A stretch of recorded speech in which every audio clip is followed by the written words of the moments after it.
Muy buenos días, queridos amigos y amigas. Bienvenidos al canal Tiempo y Atención. Entrando en libertad y saliendo en libertad. Hoy vamos a tocar el tema de lo epicúreo, el epicureísmo y las máximas de Epicúreo. Toda una filosofía que muchas veces se ha confundido con la búsqueda sin fin del placer y que verdaderamente se queda bien corto con esta interpretación tan peculiar. Y para eso vamos a revisar hoy las 40 máximas de Epicúreo, del que se sabe que se escribieron un montón de libros, pero que solo quedan muy pocos de él. Vamos a revisarlas juntos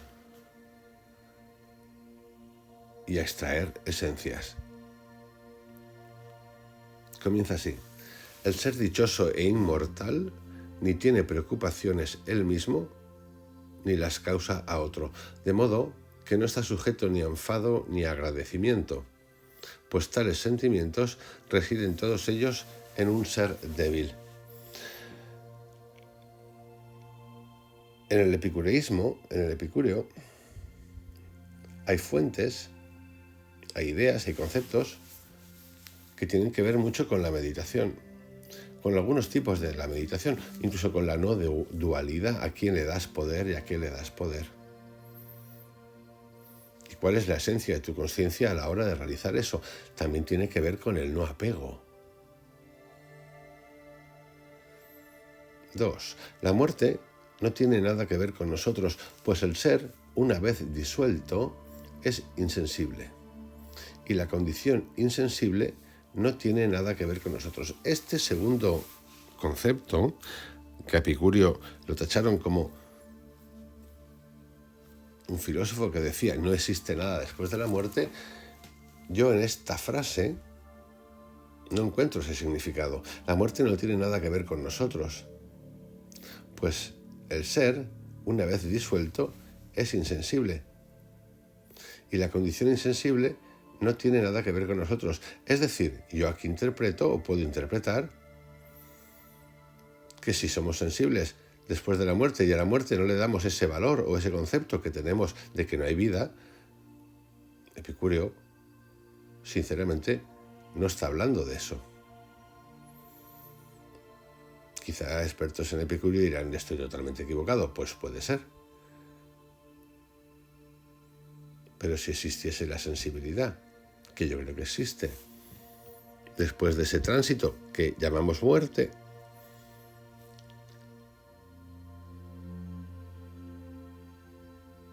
el ser puede seguir existiendo. 3. El límite máximo de la intensidad del gozo es la supresión de todo dolor. Y en donde haya gozo, no hay, durante el tiempo que esté, dolor ni sufrimiento, ni ambas cosas a la vez. Atentos a la última parte de la frase, ni ambas cosas a la vez. Y en donde haya gozo, no hay, durante el tiempo que esté, dolor ni sufrimiento.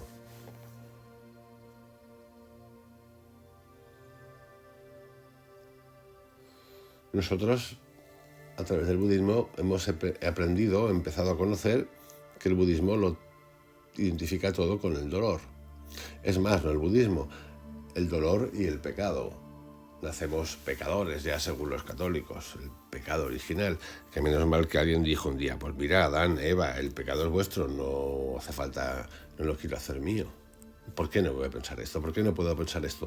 También Stanislav Grof habla de el tránsito de dolor en los partos, en el parto. Yo es un tema que obviamente lo he investigado como científico, pero que sí conceptualmente quiero plantearme y me planteo por qué pensarlo así. 4. El dolor no se prolonga indefinidamente en la carne, sino que el dolor extremo dura poquísimo tiempo, dice Epicúreo, y el que solo consigue superar el gozo que embarga a la carne no acompaña a éste durante muchos días. y las enfermedades de larga duración tienen una mayor dosis de gozo que del mismo dolor. Fijaros en esta última sentencia. Y las enfermedades de larga duración tienen una mayor dosis de gozo que del mismo dolor. Esto tiene mucho que ver con las filosofías y los textos que hemos tratado aquí acerca del dolor. ¿Qué es el dolor? El dolor físico, también el psicológico. Son grandes aprendizajes. Tenemos un montón de ejemplos de personas con dolores largos, muy largos, psicológicos y físicos, que en el dolor, trascendiendo el dolor, entendiendo el dolor, han encontrado felicidad. Esto es complicado de entender, porque cualquiera que haya pasado por dolor sabe que es agotador. En ese agotamiento que muchas veces llamamos no resistirse y que requiere de conciencia, más allá de la química que utilicemos, que es bienvenida, yo la acepto como tal. Todo paliativo de dolor, yo lo acepto. Nos puede llevar a ese trascender el dolor. Epicurio habla hasta de gozo. 5. No hay una vida gozosa sin una sensata, bella y justa, ni tampoco una sensata, bella y justa, sin una gozosa. Todo aquel a quien no le asiste este último estado no vive sensato, bella y justamente. Y todo aquel a quien no le asiste lo anterior, ese no puede vivir gozosamente. Habla de lógica, de sensación, de sensato, de belleza. Habla de la unión del dualismo. 6. Es un bien conforme a la naturaleza poner todo interés por conseguir seguridad frente a las personas por los medios que uno sea capaz de procurarse ese objetivo. Buscar la seguridad. Aquí a veces cuando hablamos de seguridad, pero en realidad hablamos del apego. ¿Por qué no vas a buscar seguridad? Porque no vas a buscar protegerte. Protegerte con conciencia. Y claro, dependiendo de qué lugar vivas, en qué condiciones vivas, esa seguridad, ese protegerte, será de un calibre u otro. A veces, desde Occidente, se habla desde un lugar que es verdaderamente cómico, porque parece no entender las cosas que ocurren en el resto del mundo.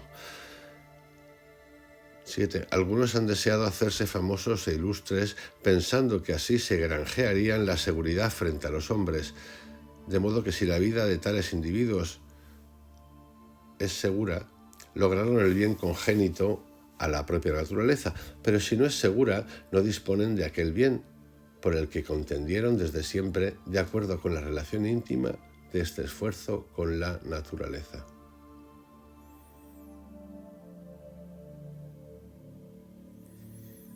El esfuerzo, el éxito, la seguridad, ¿a qué pago? Ningún gozo es malo, 8, en sí mismo, pero los actos causantes de determinados gozos conllevan muchos más dolores que gozos. Fijaros tantas veces asociando a Epicurio con el vivir bien, el disfrute, y te está hablando del apego. Ningún gozo es malo ni bueno en sí mismo, pero los actos causantes de determinados gozos conllevan muchos más dolores que gozos.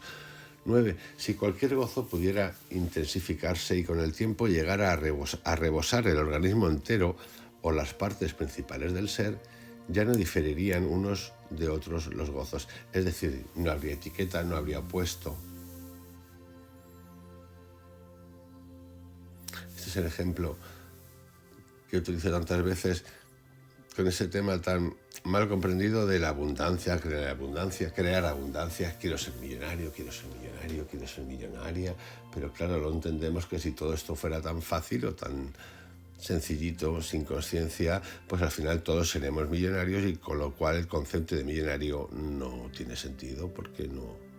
El concepto de millonario es un concepto de cantidad, es decir, para que haya millonario, la etiqueta de millonario, tiene que haber gente que no lo es.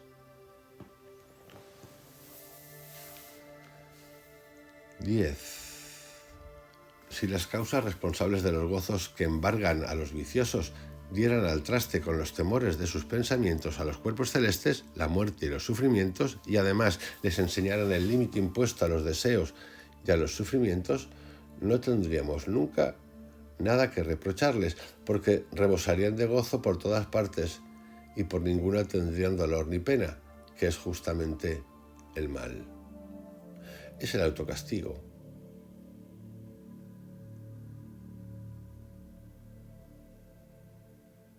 La conciencia que hay detrás del gozo. Si las causas responsables de los gozos que embargan a los viciosos dieran al traste con los temores de sus pensamientos, a la muerte, a los sufrimientos,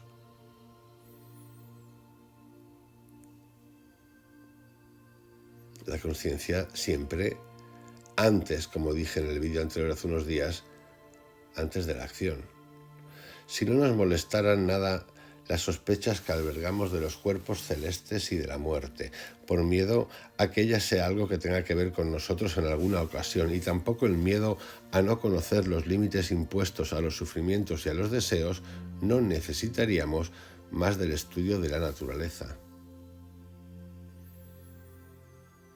Esto tiene que ver con la razón del bien. ¿Por qué hacemos el bien? ¿Por qué queremos hacer el bien? ¿Por miedo al más allá? ¿Porque hemos otorgado algo, un factor? ¿O por conciencia propia? No es dado que el hombre anule su temor a los seres esenciales si no sabe cuál es la naturaleza del universo y lo único que hace es tener vagas nociones de lo explicado por los mitos, de modo que sin la ciencia de la naturaleza no es dado obtener placeres puros. Aquí Epicurio liquida, sí, la farsa que existe en todas partes. Existe la ciencia, pero también existe el desconocimiento de las cosas, el de la naturaleza.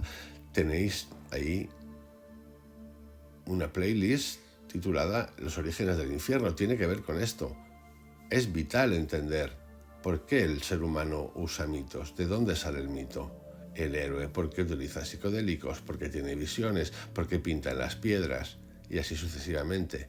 ¿Quién se arroga la interpretación de lo sagrado? ¿Qué es lo sagrado? La gente habla de Dios, iglesias hablan de Dios, de santos, de avatares, de seres, que sí, muchos hemos visto estas cosas. Sí, pero ¿por qué no la libertad? ¿Por qué alguien de aquí te está diciendo lo que tiene que ser? ¿Por qué no el conocimiento? Y sí, ¿por qué no la conciencia? ¿Y por qué no lo espiritual? Pero con conocimiento. Jesucristo me ha hablado y me ha dicho que hay que prepararse porque tal, pero solo Jesucristo, ¿vale? Jesucristo te ha hablado, pero es que en el mundo hay mucha gente más que no cree en Jesucristo, o que no ha visto a Jesucristo y que tiene otros. ¿Qué pasa? ¿Los abarcamos? ¿Son impuros o pecadores? Es que esto es vital entenderlo. Cierta lógica, preguntarse. No vale de nada procurarse seguridad frente a los hombres mientras continúen siendo motivo de desconfianza los cuerpos celestes, los situados bajo tierra y en suma los del universo. El conocimiento total de las cosas. La solución más sencilla para lograr la seguridad frente a los hombres, que hasta cierto punto depende de una capacidad eliminatoria, es la seguridad que proporciona la tranquilidad y el aislamiento del mundo. Aquí Epicurio nos habla del silencio. Sí, silencio es lo que llamamos soledad, pánico a la soledad. No, el silencio. Retirarse en el silencio, encontrar ese tiempo de silencio en nosotros.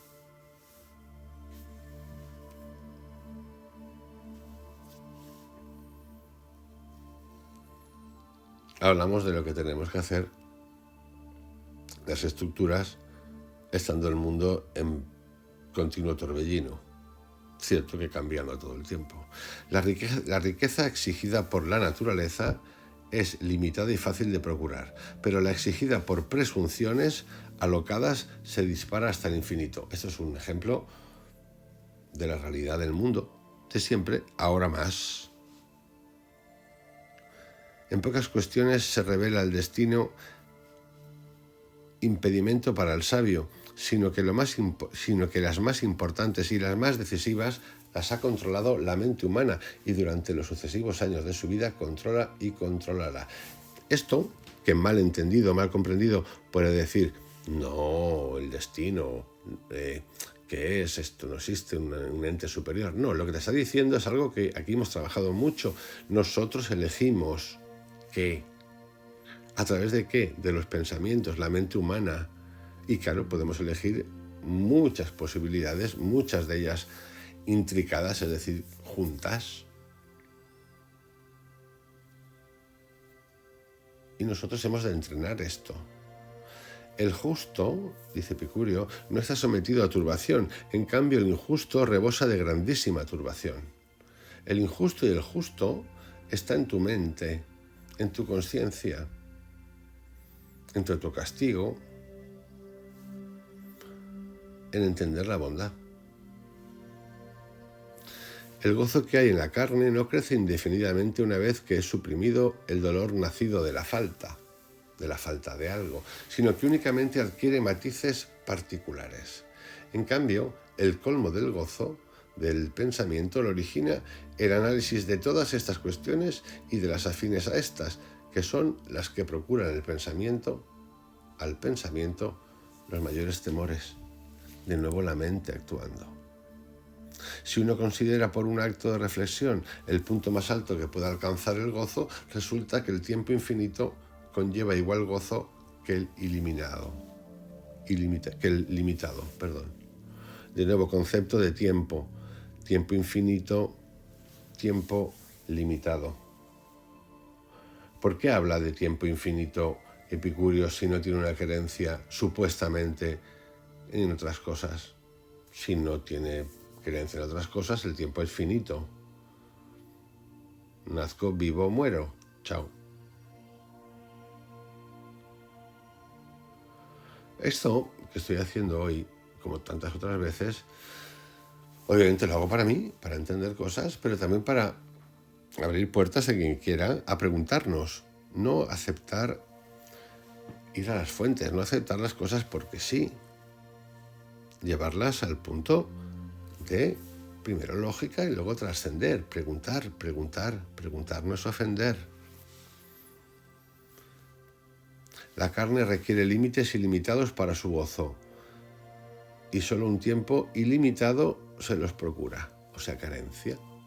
En cambio, carencia, por lo tanto, dependencia. En cambio, el pensamiento, al tomar conciencia del fin a que está destinada la carne y del límite que le ha sido impuesto, nos procura la vida perfecta y ya no necesitamos nada más un tiempo ilimitado, sino que el pensamiento ni rehúye el gozo, ni cuando las cuitas preparan el fin de la vida termina como si le faltara algo para una vida maravillosa. Esto es un ejemplo para mí de lo que se llama vivir el aquí y el ahora.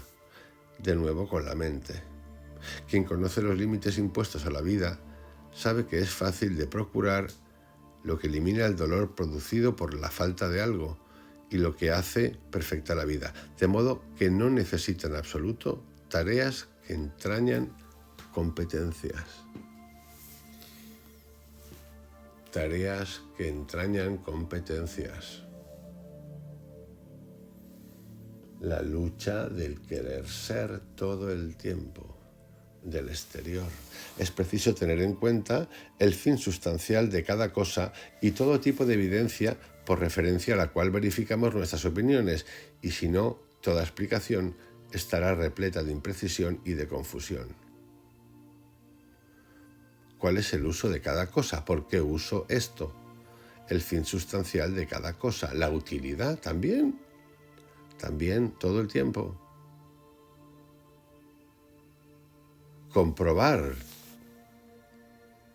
Pero no solamente comprobar. Entendemos que podemos comprobar lo físico, pero siendo la mente vibración, podemos, Sheldrake, empezar a entender el impacto de nuestras vibraciones en lo demás.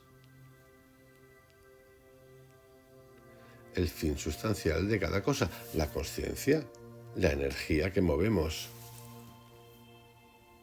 Si eres contrario a todo tipo de sensaciones, no tendrás ni sabrás tampoco a qué criterio acudir para saber y explicar aquellas que de entre ellas afirmes que son falsas.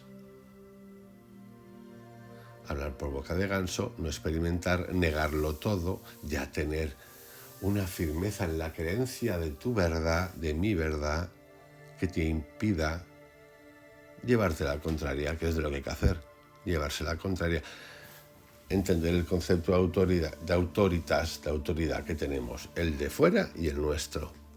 Si descartas a la ligera cualquier sensación y no distingues entre una opinión que está pendiente de confirmación y la que está ya confirmada por el criterio de la sensación, los sentimientos y cualquier enfoque esclarecedor de la inteligencia, echarás a perder por tu estúpida opinión también las restantes sensaciones, con lo que descartarás la totalidad de los criterios.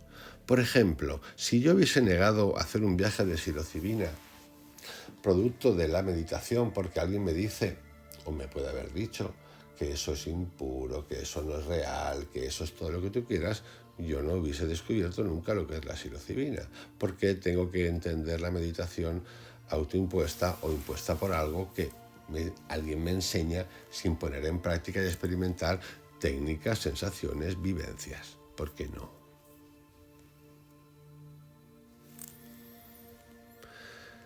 Si no explicas además en cada momento cada uno de tus actos por referencia al fin que les impuso la naturaleza, sino que antes de eso recurres a cualquier otro criterio, cuando tratas de rehuir o conseguir algo, no serán tus actos consecuentes con tus razonamientos.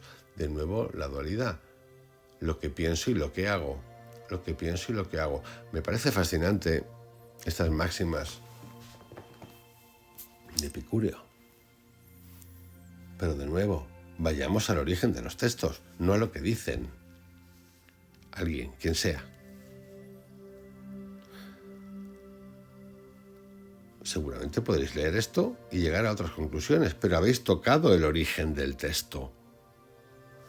Todos los deseos, que aunque no sean satisfechos, no terminan después en dolor, no son necesarios, sino que llevan en sí, si se trata de un objetivo difícil de procurar o si estos deseos aparentan ser generadores de daño, un estímulo fácil de anular.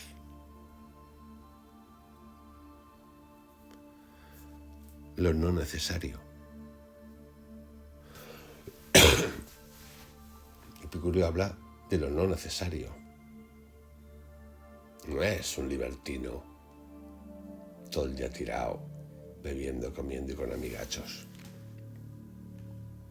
De todos los medios de los que se arma la sabiduría para alcanzar la dicha en la vida, el más importante con mucho es el tesoro de la amistad.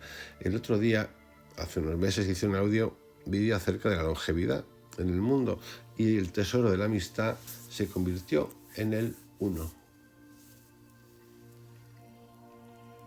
La misma certeza de seguridad de que no hay ninguna cosa de temer eterna ni de larga duración, y ve que la seguridad que aporta la amistad se cumple sobre todo en los propios limitados temores de esta vida. De nuevo la mente, nada que temer. Ese nada que temer es muy espiritual, es muy meditativo, es muy esencial. Nada que temer. ¿Por qué no hay nada que temer?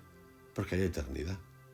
De nuevo, quien dice, Epicúreo no está o no reconoce que existe después de la muerte, pues si no hay nada que temer, ¿por qué?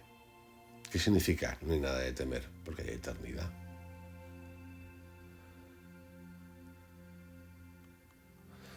De los deseos, unos son naturales y necesarios y otros naturales y no necesarios, y otros ni naturales ni necesarios, sino que resultan de una opinión sin sentido.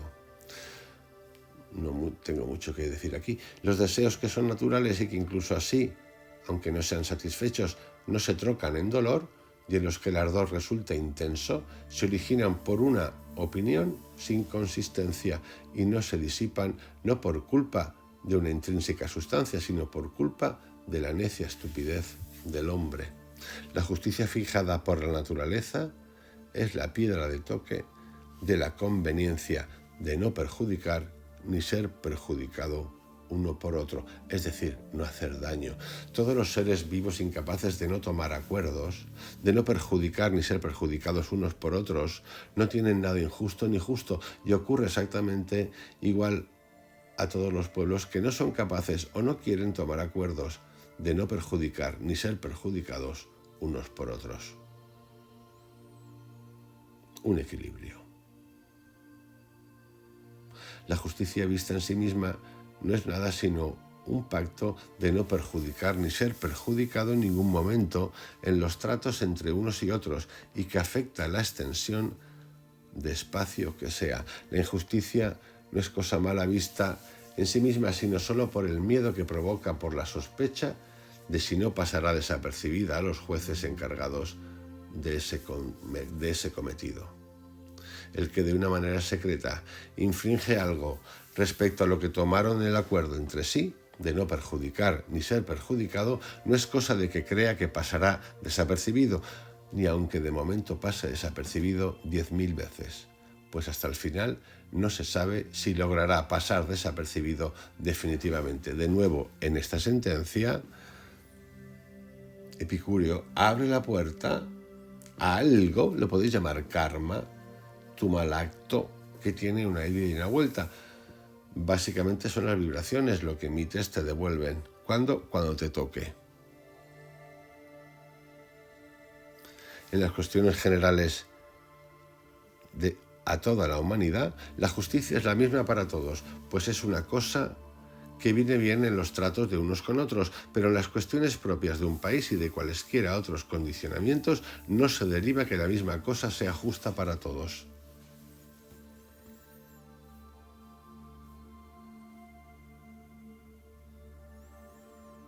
Donde las normas consideradas justas se evidenciaron por la propia realidad de los hechos y sin que intervinieran nuevas circunstancias, no corresponder a las ideas innatas al hombre sobre el particular es que esas no eran justas, pero donde tratándose de hechos nuevos ya no eran útiles las mismas normas antes halladas justas, resulta que eran justas en aquella fase en la que eran útiles para el trato mutuo entre los ciudadanos, pero más tarde, cuando ya no eran útiles, ya no eran justas. Es decir, la justicia, las normas, se van modificando con el paso del tiempo.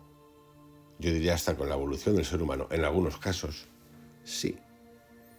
Lo que antes eran códigos de ley necesitan ser revisados. ¿Por qué? Porque en esa época, por lo que fuese, también había estructuras. El ser humano, por ejemplo, la relación de hombre-mujer, no estaba tan lúcido, abierto o entendía que todos éramos iguales. En resumen, queridos amigos, os dejo con estas máximas de Epicúreo, que me parecen de un interés grande, sobre todo para quitar y desmitificar tantas cosas que se nos cuentan y que nos tragamos por no ir a la fuente. Os envío un abrazo, que tengáis un excelente día. Hasta mañana.